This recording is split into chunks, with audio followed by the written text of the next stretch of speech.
এই পর্বে আমরা বাস্তব সংখ্যা নিয়ে আলোচনা করব। বাস্তব সংখ্যা নিয়ে আলোচনার পূর্বেই আমরা কিছু সাধারণ বিষয় দেখে নিই। প্রথমে আমরা স্বাভাবিক সংখ্যা নিয়ে সাথে পরিচিত হব। স্বাভাবিক সংখ্যা হলো সাধারণত শূন্য থেকে বড় যে কোনো ধনাত্মক সংখ্যা। যেমন আমরা যদি সেট আকারে প্রকাশ করি তাহলে এটাকে এভাবে বলতে পারি যে 3 অর্থাৎ 0 থেকে যদি আমরা সংখ্যা রেখার মাধ্যমে প্রকাশ করি তাহলে হচ্ছে এমন যে 0 থেকে বড় সকল ধনাত্মক সংখ্যা হচ্ছে এই সেটের অন্তর্ভুক্ত। এরপর রয়েছে পূর্ণ সংখ্যা। পূর্ণ সংখ্যাকে z দ্বারা প্রকাশ করা হয়। পূর্ণ সংখ্যা হচ্ছে যে কোনো ধনাত্মক বা ঋণাত্মক যে কোনো পূর্ণ মান, যেমন -3 -2 -1 0 1 2 3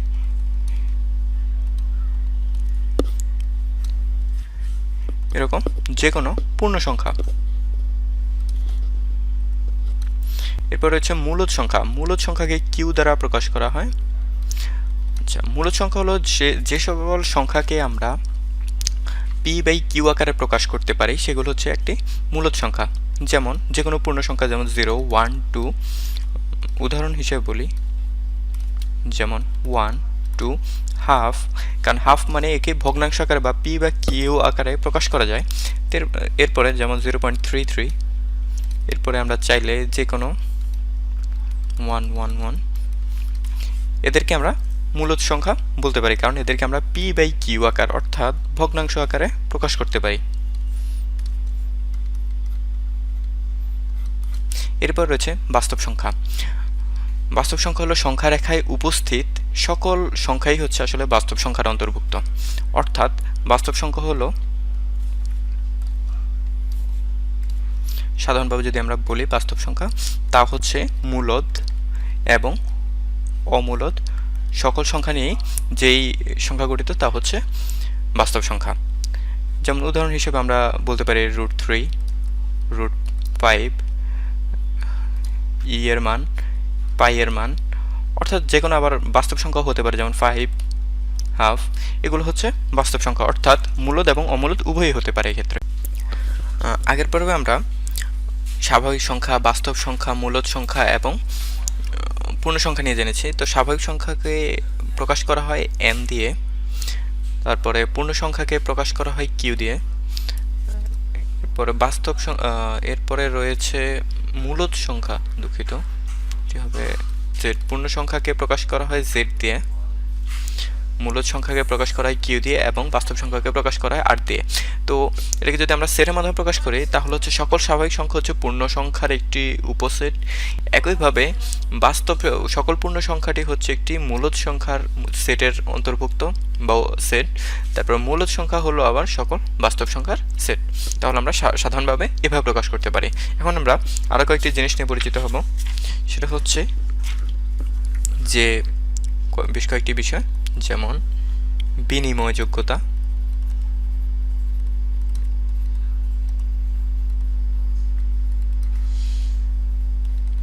যেমন একটি উদাহরণ মানে বলে a+b = আমরা b+a বলতে পারি, এটি হচ্ছে বিনিময়যোগ্যতা।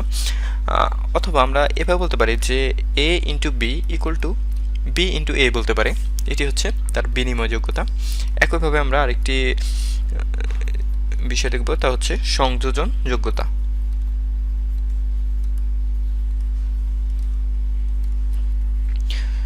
সংযোজন যোগ্যতার ক্ষেত্রে উদাহরণ হিসেবে আমি বলতে পারি a+b + c = আমি বলতে পারি যে a+b+c। অথবা আরেকভাবে যদি বলি a × b × c = a × b × c। এখন আমরা দেখব বণ্টন যোগ্যতা। বণ্টন যোগ্যতা হচ্ছে, যেমন উদাহরণের মাধ্যমে যদি বলি a × b+c, একে আমরা এভাবে বলতে পারি যে ab + sc। অথবা কোনো রাশি যদি এমন হয় b+c × a, একে আমরা ba × ca এভাবে বলতে পারি। আচ্ছা, আরও কয়েকটি বিষয় দেখব আমরা, তা হচ্ছে অভেদকের অস্তিত্ব।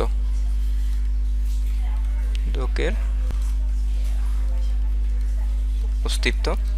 আচ্ছা, এর উদাহরণ হলো যখন আমরা কোনো রাশির সাথে শূন্য যোগ করি তাহলে এ থেকে আমরা বলতে পারি 0 প্লাস এ, অর্থাৎ এ বলতে পারি।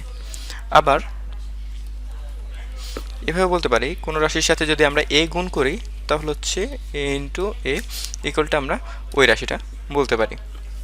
একইভাবে বিপরীতকের অস্তিত্ব,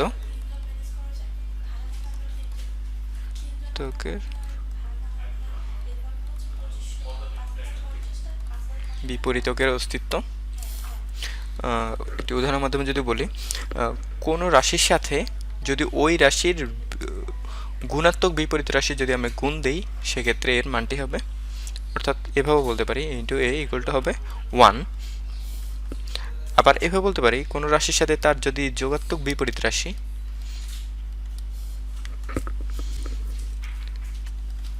বা মাইনাস এ প্লাস এ ইকুয়ালটা হবে 0। এখন আমরা বিভিন্ন ধরনের ব্যবধি দেখব। তো সাধারণভাবে আমরা ব্যবধিকে বিভিন্নভাবে প্রকাশ করে থাকি, কোনটি দ্বারা আসলে কি বোঝায় আমরা তা বোঝার চেষ্টা করি। যেমন এ থেকে বি এর দিকে, এক্ষেত্রে সংখ্যা রেখাটা যেমন হবে তা হলো এটি যদি এ বিন্দু হয় এবং এটি যদি বি বিন্দু হয় তাহলে এ থেকে বি এর মধ্যবর্তী যে অঞ্চলটি সেটি হচ্ছে এই ব্যবধি। এক্ষেত্রে এ এবং বি মানটি কিন্তু ব্যবধির অন্তর্ভুক্ত নয়, অর্থাৎ বাইরে। কিন্তু আমরা যদি এভাবে প্রকাশ করি এ বি তাহলে আমাদের বুঝতে হবে যে এটি হচ্ছে এ এবং বি এর মধ্যবর্তী এবং এ ও বি এই দুটি বিন্দুও এই সেটের অন্তর্ভুক্ত হবে, অর্থাৎ এই ব্যবধির অন্তর্ভুক্ত হবে। তারপরে আমরা যদি এভাবে প্রকাশ করি যে এ বি তাহলে সংখ্যা রেখাটি হবে এমন যে এ বি, এ বিন্দুটি হচ্ছে ব্যবধির অন্তর্ভুক্ত নয় কিন্তু বি বিন্দুটি হচ্ছে ব্যবধির অন্তর্ভুক্ত এবং এদের মধ্যবর্তী যে অঞ্চল রয়েছে এটি হচ্ছে এই ব্যবধির অন্তর্ভুক্ত। একইভাবে যদি আমরা এভাবে প্রকাশ করি যে এ বি তাহলে ব্যবধিটি হবে এমন যে এ থেকে বি বিন্দুর মধ্যে এবং এ বিন্দুটি হবে ব্যবধির অন্তর্ভুক্ত কিন্তু বি বিন্দুটি ব্যবধির অন্তর্ভুক্ত হবে না এবং এদের মধ্যবর্তী অঞ্চলটি হবে এই ব্যবধির অংশ।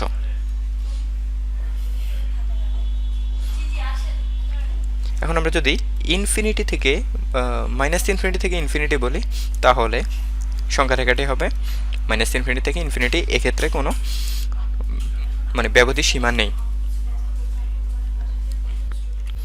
এখন আমরা আরও কয়েকটি বিষয় দেখব, যেমন modulus of x is greater or equal to x, অর্থাৎ মডুলাস অফ এক্স এক্সের সমান অথবা বড় হবে। এরপরে রয়েছে modulus of x square equal to x square. এরপরে modulus of a b equal to আমরা বলতে পারি modulus of a into modulus of b, এবং এইভাবে বলতে পারি যে modulus of A plus B is less or equal to a plus b. আমরা এখন প্রমাণ করব modulus of A plus B is less or equal to modulus of A plus modulus of B. তো আমরা প্রথমে শুরু করি এভাবে যে মডুলাস অফ এ বি হচ্ছে এ বি এর সমান হতে পারে অথবা বড় হতে পারে।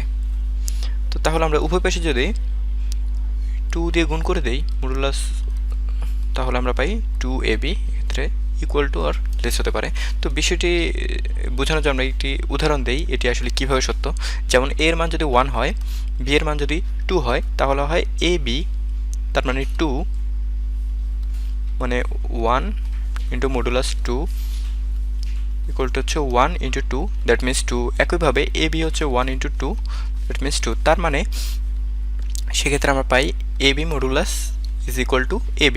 এখন যদি আমরা মানগুলো এভাবে নেই, a equal to -1, b equal to শুধু 2, তাহলে পাই -1 ইন্টু 2, তার মানে হচ্ছে 1 ইন্টু 2, তার মানে 2, কিন্তু এবির ক্ষেত্রে যেটা পাই আমরা যে -1 × 2 তার মানে হচ্ছে -2, সেক্ষেত্রে আমরা বলতে পারি AB is greater than AB। তাহলে আমরা এখান থেকে এটা সহজভাবে এটাই বলতে পারি যে modulus of AB is greater or equal to AB। তো উভয় পাশে যদি আমরা 2 দিয়ে গুণ করে দেই তাহলে পাই 2 × modulus of AB is greater or equal to 2AB। এখন আমরা উভয় পাশেই a² + b² যোগ করে দিই, b² 2AB equal to a² + b² + 2AB। এখন a² কে আমরা মডুলাস দিয়ে প্রকাশ করতে পারি এবং b² কেও মডুলাস দিয়ে প্রকাশ করতে পারি, এবং মডুলাস অফ AB কে আমরা চাইলে এভাবে প্রকাশ করতে পারি modulus of A × modulus of B laser equal to a² + b² + 2AB। এখন যদি আমরা এটাকে আমরা যদি সূত্রে ফেলি, যেমন a² + b² + 2AB, তাহলে এটি হয় modulus of A + modulus of B whole square equal less greater or equal to A + b whole square. এখন আমরা উভয় পাশ থেকে যদি স্কয়ার বাদ দেই তাহলে আমরা এখান থেকে পাই A modulus of A + modulus of B is greater or equal to modulus of A + B। এটাই আমাদের প্রমাণ করতে বলা হয়েছিল, তো এটাকে আমরা প্রমাণিত বলতে পারি।